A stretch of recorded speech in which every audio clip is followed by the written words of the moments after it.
We are live. Good evening, everyone. Welcome and greetings to all of our council members, staff, and to all of our viewers in our virtual world. This is our last Speak to Council meeting of 2021. Where did the year go, ladies and gentlemen? My name is Vice President Willie Lightfoot, and I want to welcome you to this month's Speak to Council session. As a reminder, all speakers have 3 minutes for their comments. If speakers are participating via Zoom, we ask that they address council, with the same respect that they would expect and to avoid the use of profanities. A staff member will notify speakers when they have 30 seconds left, and speakers will be removed from the Zoom call once their time has expired. Staff members will read the first 3 minutes of all written comments submitted. I would like to remind all of our participants and those watching online that my colleagues and I are here to just listen to the comments presented before us tonight. And as such, it is standard that we do not respond during these sessions. Participants' contact information has been shared with the council, and I encourage my colleagues to follow up with any comments or concerns that may be of interest. If you are participating on Zoom and watching a live stream on YouTube while you are watching, to join this meeting, please remember to mute the live stream before entering the Zoom meeting, or you will hear a confusing echo of yourself. On behalf of Madam President, who is joining us shortly, we will now begin our Speak to Council session. Reedy Singh, Zoom. Good evening, City Council. Tonight, you will be voting on funding for a housing trust fund. The Citywide Tenant Union is also urging you to pass TOPA, or the Tenant Opportunity to Purchase Act. Our housing trust fund should support TOPA, reducing displacement through allowing tenants to purchase their own homes. As you continue to make decisions on the housing trust fund in the following months, we ask that you uphold the following 3 principles: transformative spending priorities, accountable governance, and progressive funding. Number 1, transformative spending priorities. The Housing Trust Fund must be used to directly finance affordable housing through TOPA for low and extremely low income families in order for it to effectively reduce displacement in Rochester and actually meet the terms of the enterprise grant. This will provide a pathway to homeownership and give residents stability and control over the places they live. 2, accountable governance. The administrator of the Housing Trust Fund should be a municipally connected or community-based entity that is deeply structurally accountable to the public. There should be a community board making key decisions and overseeing Housing Trust Fund, overseeing the Housing Trust Fund administrator that is made up of a majority of low-income people of color who reside in the city of Rochester. Local law should clearly charter guidelines for the Housing Trust Fund that mandate all spending be towards supporting homeownership among the lowest income populations and the development and preservation of affordable housing. And number 3, progressively funded from multiple sources. We support seed funding from enterprise and also ARPA funds to jumpstart the Housing Trust Fund, but this will not be enough. We will also need a set, stable allocation, that's a dollar amount, not a percentage, from graduated real estate transfer taxes and deed transfer and recordation taxes on property sales in Rochester. The Housing Trust Fund should also be a set appropriation in Rochester's general fund expenditures each year and be supported by home and CDBG grants. Again, please pass TOPA and uphold transformative spending priorities, accountable governance, and progressive funding in the Housing Trust Fund. Please also pass good cause and a no C of O, no eviction law before the moratorium expires on January 15th to protect vulnerable Rochester residents. Pre-pandemic, Rochester had 8,000 evictions filed each year. That's the equivalent of about 1 out of 10 Rochester households. We are expecting a massive wave if we do not take action now. Thank you. Damon Wilson by Zoom.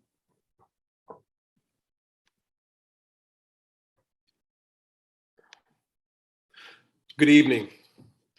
There comes a time when we are tested as to what we believe.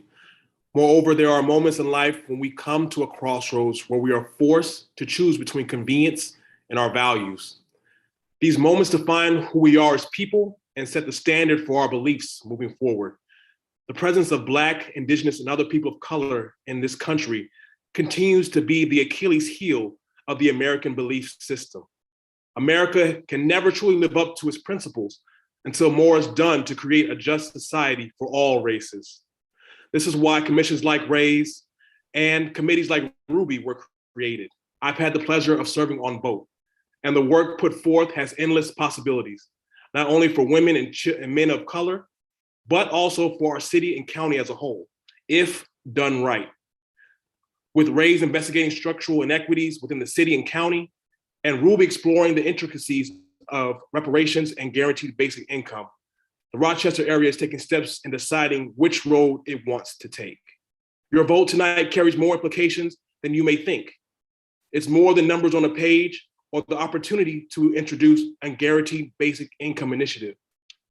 Voting for this legislation shows what you believe and sets the standard for Rochester moving forward. I know that the legislation isn't perfect. Trust me, everyone on the committee didn't get everything that they wanted, but we knew that it was the best step in the right direction. Systems in this country are not ready for complete liberation, but we continue to push the envelope more and more every day. So tonight, I ask you to honor the exploratory committee's work for this city. I ask you to honor the support of business leaders, politicians, and community partners who trust the work of this committee that signed the petition. But most of all, I ask that you honor the city's commitment to justice, which leads to a better community for everyone. Thank you. Elizabeth McGriff, Zoom. I don't see her. Oh, okay. Elizabeth? You're on mute. Hi, my name is Liz from the Citywide Tenants Union, and I'm on this call just to let you know that the tenant opportunities to purchase was one of the bills that we pushed for the city to kind of put in place for, you know, tenants, giving tenants a small amount of equity and to build ownership in housing. And that's one of the, and on that platform, we was also pushing the housing trust fund. So I'm just urging you to just, so it's meant for the purposes that it was created for, to allow opportunities for individuals that live in the city to own their own home, own their own property, and it gives them an opportunity to build equity in the place they live. So many tenants live in certain houses 30, 40 years and never build equity in that. So one of the things we've been doing with a lot of tenants is organizing them about cooperative ownership and building, you know, an opportunity for them to own their own property. So in home ownership, I don't know if you noticed that it's gone down in the city, especially for the Black community. And we don't want to see a repeat of that.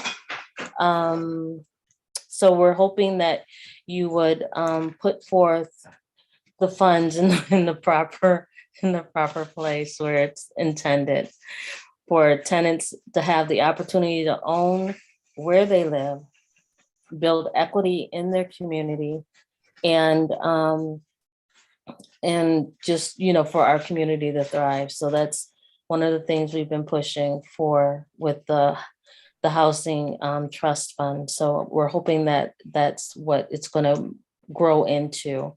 It's one of the things they did in one DC, and it's a very thriving process. And if, you know, city council wants to learn more about that, we have representatives that want to come to Rochester and let the city know and see what they've done and how that has worked to help increase ownership and where people can stay in their community and build in their community. Sometimes tenants get evicted so often that when you build up relationships and you start to build community, then you got to move and start all over again to do that.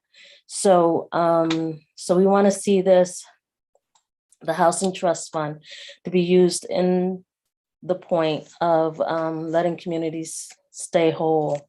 And we also pushing Yes. the cause and hoping that will be something that will be on the agenda for next year. Thank you. And bye. Dorothy Parham, Zoom. She's not in the waiting room. Alexis Babaya, Zoom. Not in the waiting room. Darius Constantine, Zoom. He's not in the waiting room. Jason Schwingle, Zoom. He's not in the waiting room. Sarah Singal, voicemail.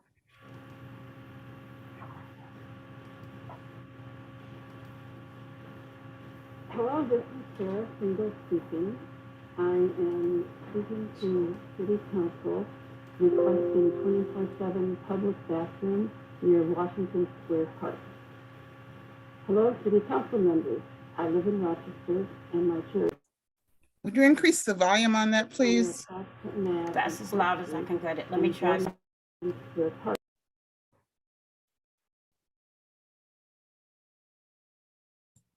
You're muted now. From wind, rain, and snow. As our city's homeless population has waxed and waned, mostly waxed, we often find people sleeping in these alcoves, and we let them know that they are welcome to get out of the weather and even sleep there overnight, provided they clear everything out in the morning. As we tend the grounds and gardens, we run into human waste on a regular basis. Although there are some bathrooms open to the public during the day, they all close at the end of the day. At that point, there really is no place for anyone to go to the bathroom, and our recessed vegetable garden and a stairwell to the basement are the best places for privacy. We cannot ignore the problem. The waste is there and must be picked up. Public restrooms are needed by other populations as well, as Washington Square Park is used for a variety of activities, such as rallies and even the Doctors' Parade. As we attract the public to the downtown area, this need only grows. I hope you will give this request your serious consideration. Thank you. Albert Agarin, Zoom. He's not in the waiting room. Brianna Dunaway, Zoom. Looks like she's connecting.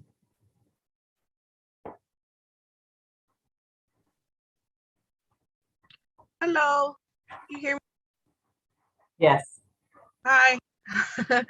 Hello, City Councilwoman. I'm calling in for two things.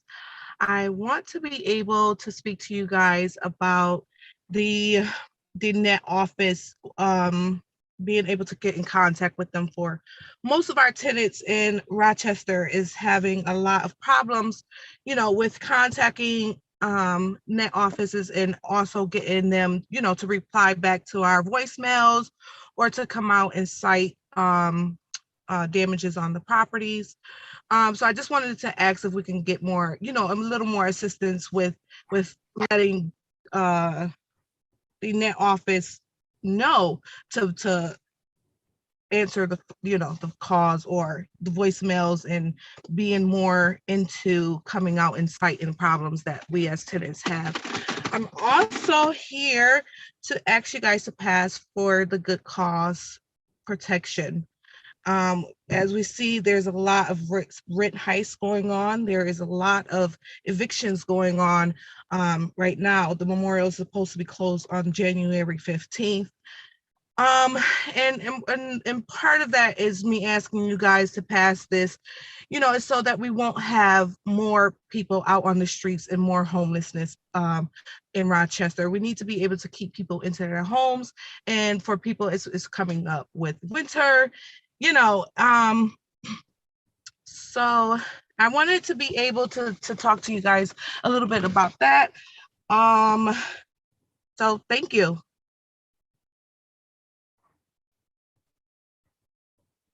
Mary DeLisandro. Merry Christmas. I'm Mary Day Alessandro. I have traveled this journey with you for many, many years. Yesterday, I was in a meeting with Gary Kirkmeyer, and we were discussing the new property manager license, the legislation aimed at making housing safer. So we want to make housing safer when housing providers already have a 90+% code compliance rate. There is never any discussion on tenant accountability. So today we're going to talk about your accountability. First up, good cause eviction. You want this, why? So you can say you did something to appease the tenant unions. It is already hard to evict the tenant. The judge already takes into account a valid C of O or violations. To be quite frank, take a look at the crime in our streets. Some tenants need to go. Ask the homeless shelters what they do with tenants that don't behave or follow the rules. Rochester has hit national news for one of the highest crime cities. You should all be very proud.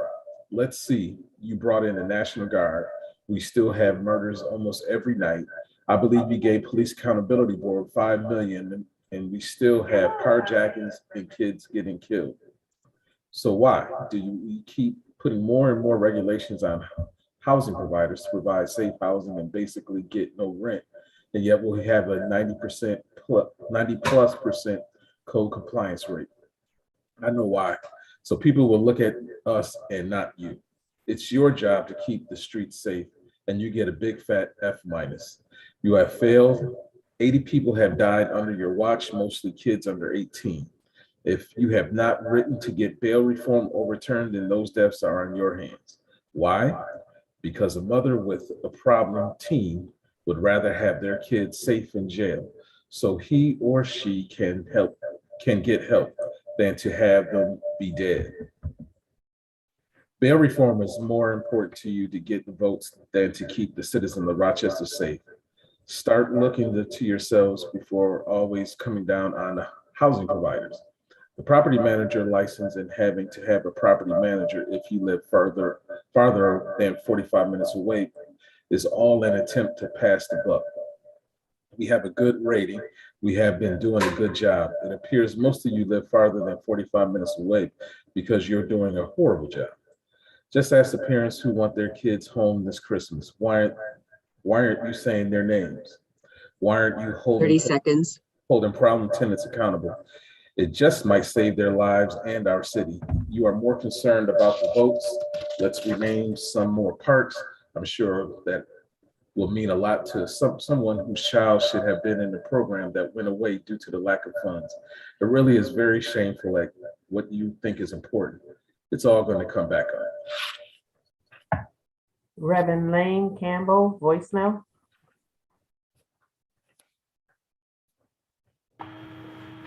Hello, my name is Reverend Lynn Campbell. I'm the minister of the First Universal Church of Rochester. I'm calling today to speak to council about an issue in downtown Rochester. My congregation and a few other community organizations are currently organizing to try and get 24-hour restroom access in our downtown. At this point, we do not have 24-hour overnight restroom access in Rochester's downtown. With a lot more folks coming down here, it's certainly been a little bit busier down here in the evening time. And also something that we're noticing at our congregation, at our church, is that when our city does not provide for the needs of those who live here and live amongst us, our congregation gets used as a restroom. Our congregation's grounds get used as restrooms. So we're asking today that our city please support us in getting 24-hour restroom access downtown. We'd love to even see 24-hour restroom access across our city as a way for our city to be able to take care of the bodily needs and the people who live here. So inviting you into this relationship of care with us, inviting you into this conversation with us, and looking forward to continuing these plans to get 24-hour restroom access downtown. Thank you. Reverend Dr. Peter Peters. Boom.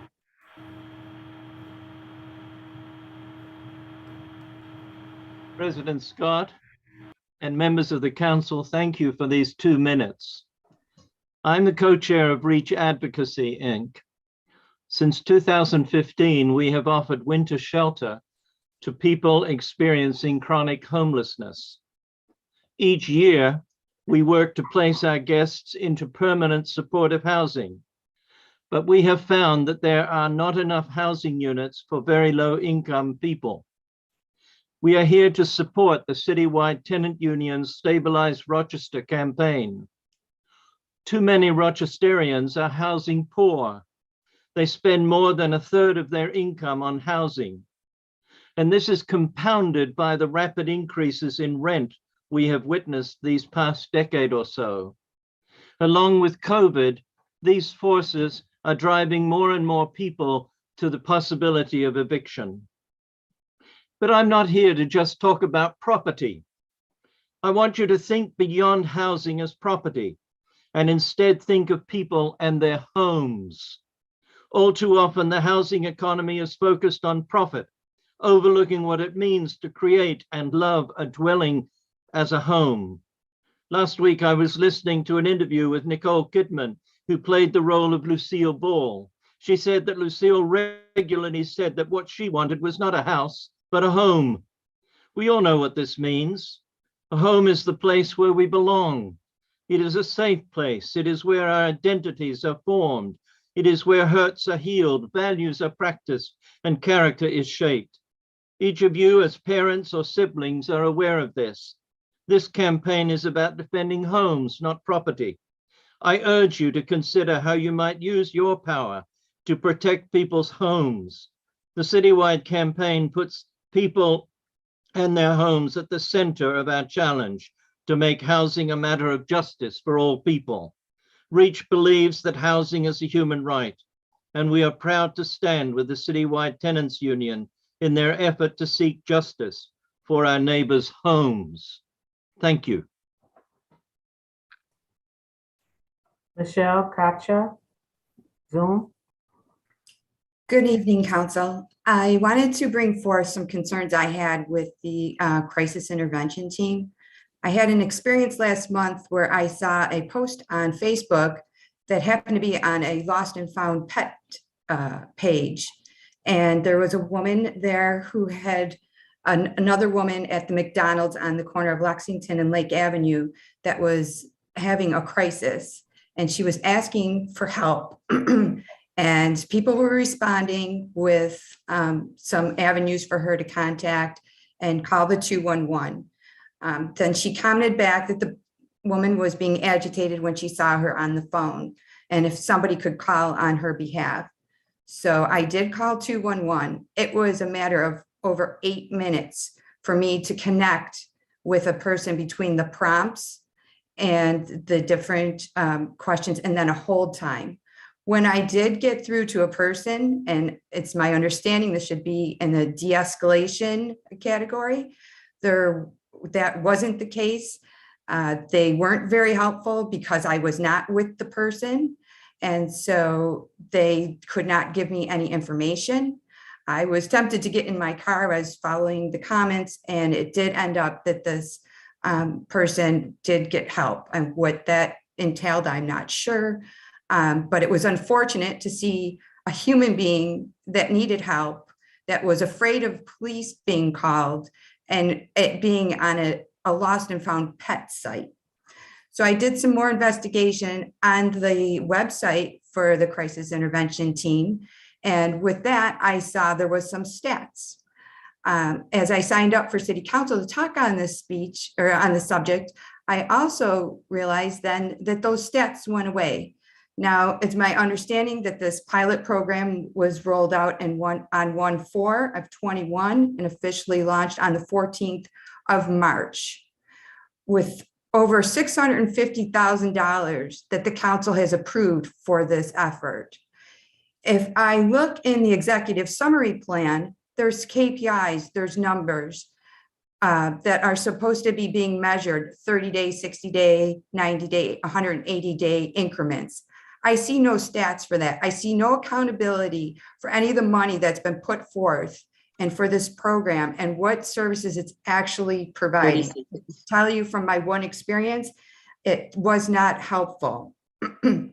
So I would like to have somebody contact me, and where is the accountability for this program and where are we showing the results? They are completely removed now from the website, what was there, which was just through March at the time when I did see that for a matter of 12 hours for a one-person response versus multiple person response to these calls.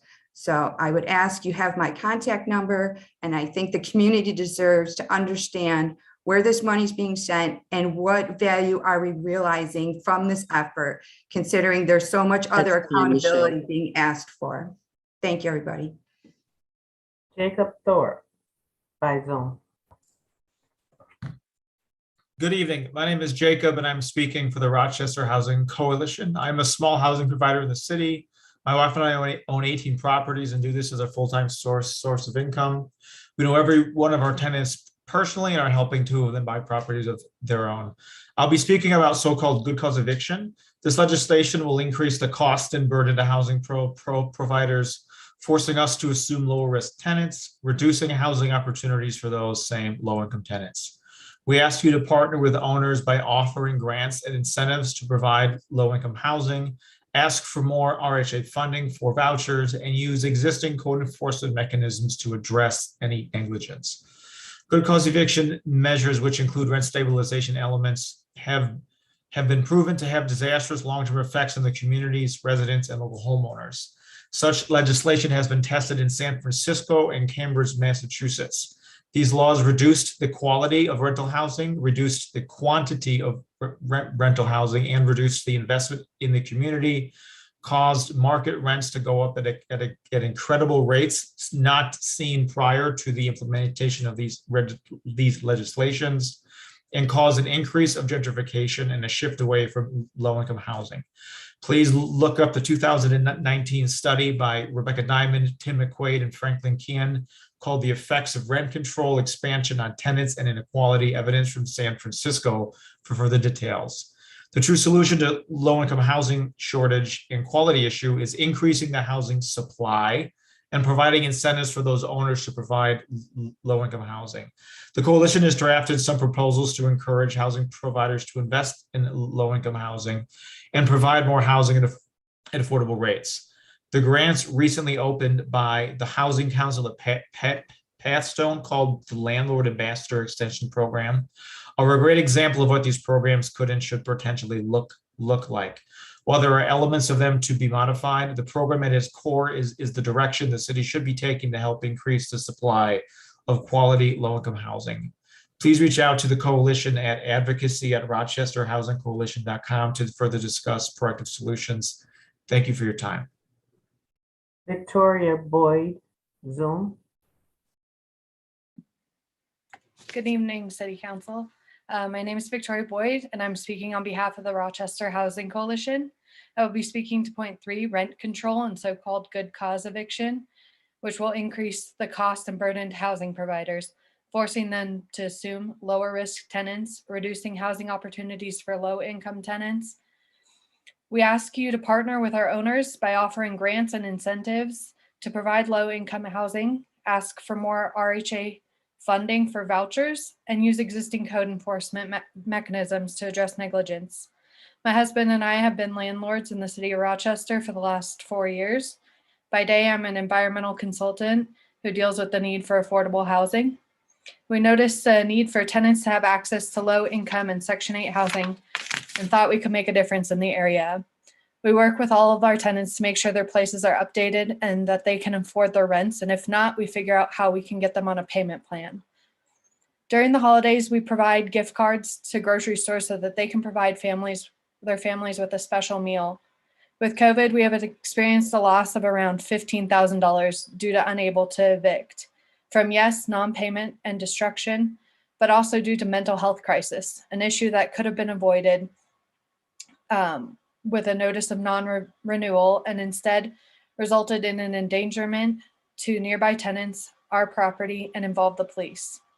If good cause and rent control laws are passed by the city, I know many small landlords, including ourselves, who are currently providing housing to low-income individuals and working with their tenants will sell their properties or be forced to raise screening requirements to mitigate risk.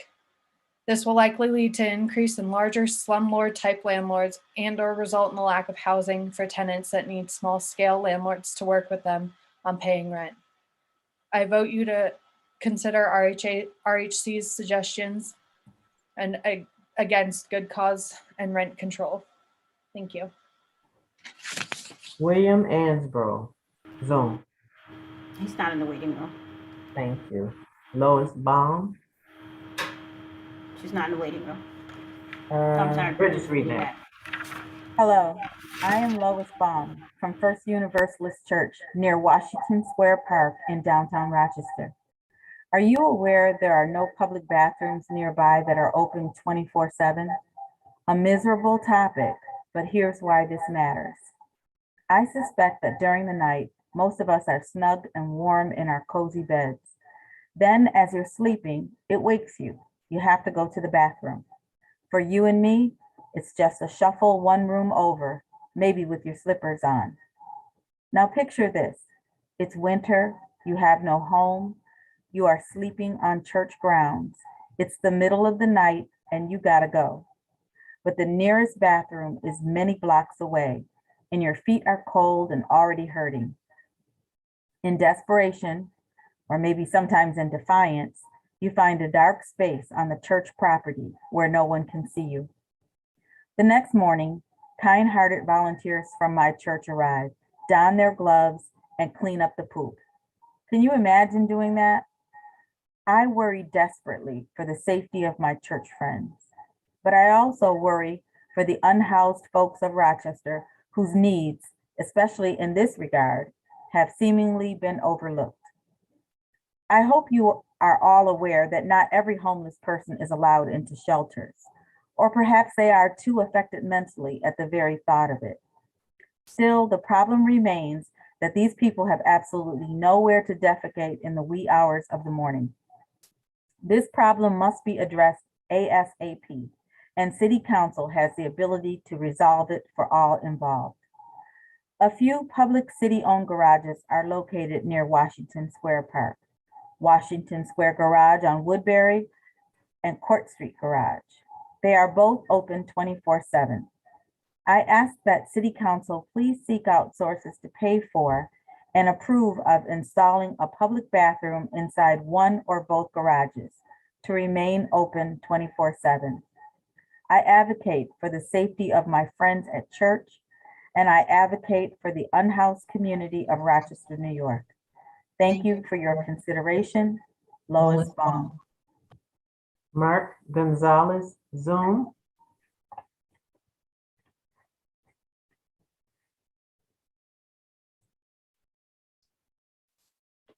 Hello, my name is Mark Gonzalez. I'm the founder of the Rock Cannabis Collective. I want to thank the esteemed members of the City Council for allowing me this opportunity to speak. Especially, during this time, it's almost, I feel like I'm speaking out of context to be talking about cannabis during this time that the city, our great city, is in the midst of, a global pandemic and, the senseless crimes that we're seeing and people dealing with unprecedented loss at a time more than ever, housing and everything else. But I think more than ever, I think that we need to understand that, cannabis industry, the growth of cannabis industry and those targeted communities, those that are most disproportionately impacted by the war on drugs, really getting to get an opportunity from this. And I just hope that, anyone on the City Council today and those in virtual attendance understand that the promise of economic inclusion and equity should always be seen as a vital tool and helping to alleviate, at least to some degree, some of the issues that we're seeing today, where there's a desperation, where there's not a good opportunity, where you got a lot of men and women who are coming home with criminal convictions, who can't find gainful opportunities and employment, can't find housing, who no matter how much they do, how well they do in life, they always have that criminal conviction hanging over them. Whereas the cannabis industry and legalizing cannabis seems to be opening doors, or at least has the potential to open doors in those communities, most importantly. In 2018, I was well on my way of establishing myself as an environmental consultant. I was self-employed for the first time in my life, and I saw that trajectory suddenly come to a halt as a result of the 2020 coronavirus pandemic. For me, and like many other men and women in my situation, dealing with a market that was seeing so much unemployment and financial uncertainty, I mean, that was bad enough. But to have that compounded with the fact that I was going to go back out there to look for another job as an ex-offender. In 2007, I was released from the New York State prison system after serving 17 years from the age of 16. taking advantage of certification training that I got in prison. I was able to come home to the city of Rochester and get involved in asbestos abatement. Great opportunities were presented to me. I was able to roll that into a good career as an environmental consultant. Today, I'm an asbestos inspector, an OSHA outreach instructor, EPA lead-based paint inspector, risk assessor. And, you know, from the very beginning, I came home with a dedicated purpose of never letting my past dictate my future. But I think more importantly, you know, I've been given a lot of opportunities, and I've been humbled to say that I've been able to use my experience and my background to really provide something. But anyway, what I really want to present to the board, and more importantly, is my desire to ensure that anything that's being done in terms of fostering the next cannabis business here in New York State, anything that has to do with economic equity, I'm in a place to definitely provide the training that's needed, the process for certification and application. I really want to speak to people who really understand that the potential for this is huge. Just this past week, the Office of Cannabis Management released 8 jobs for the Office of Cannabis Management. 8 of those positions were only for lateral movement for people who already had state jobs. That's time, Mark. Now, again, thank you so much for this opportunity, and I hope to definitely reach out to you in the future, guys. Thank you, and God bless, and continue forward. Benjamin Hart, Zoom. Hello, I'm Benjamin Hart. I'm a local property investor in Rochester, New York. Just I've met with council before, met with council members individually, and I've spoken to the group before. I'm going to try not to repeat myself, but I just want to advocate for housing providers, people who put their life savings into properties, and I would just like fair treatment under the law, and I would like that bad acting landlords and bad acting tenants be targeted for reform and laws, and not broad stroke reforms that seem to only target landlords.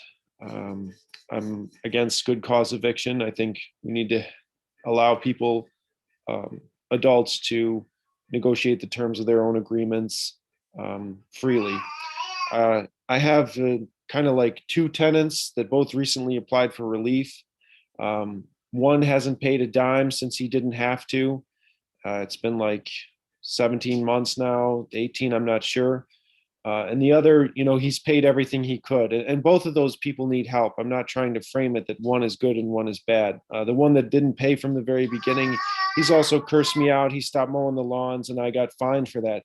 But I'm not going to frame it that he's bad and the other is somehow good. They both need help. But the one I can help by helping apply for relief funds, and then he's going, you know, he's back employed and he's going to get back on his feet. The other is a single person living in a 3-bedroom home when he probably belongs maybe in a veterans group home or something to help him with his drug problems. So I'm just saying, like, can you please help landlords do what we're trained to do? You know, I do have some human service background, but I can't really compel him to make better choices. I'm there to provide him with housing if he can afford it. He clearly can't afford it, and I can't get him to move on. I know the eviction moratorium is beyond your scope, but you know, the housing trust fund isn't going to help this person. He's kind of like, he moved in with his girlfriend. His girlfriend was the one who qualified. She moved out and I'm stuck with him, and there's literally nothing I can do. So I don't think a housing trust fund will help him. I don't think good cause eviction will help him. I think he's a person that needs a different kind of help. I'm not sure what that is, but I would just encourage you to consider different alternatives, different solutions, and allow me to do what I'm good at. I recently advertised a property, hundreds of applicants. There's a shortage of good housing, and people in the middle, you know, there's abusive tenants that are crooked and stealing, and there's, you know, really high quality tenants that can find a job, an apartment, but people in the middle that can't pay double security deposit anymore, that are rebuilding their credit, they're the ones who are really, really suffering and can't find a place to live. So please consider. Thank you. Barbara, is there anyone else in the waiting room? Not at this time. Okay, Madam President, that was the last speaker. Thank you. That concludes this month's Speak to Council segment. we will adjourn. The full council meeting will begin at 7:30 p.m. on a different link.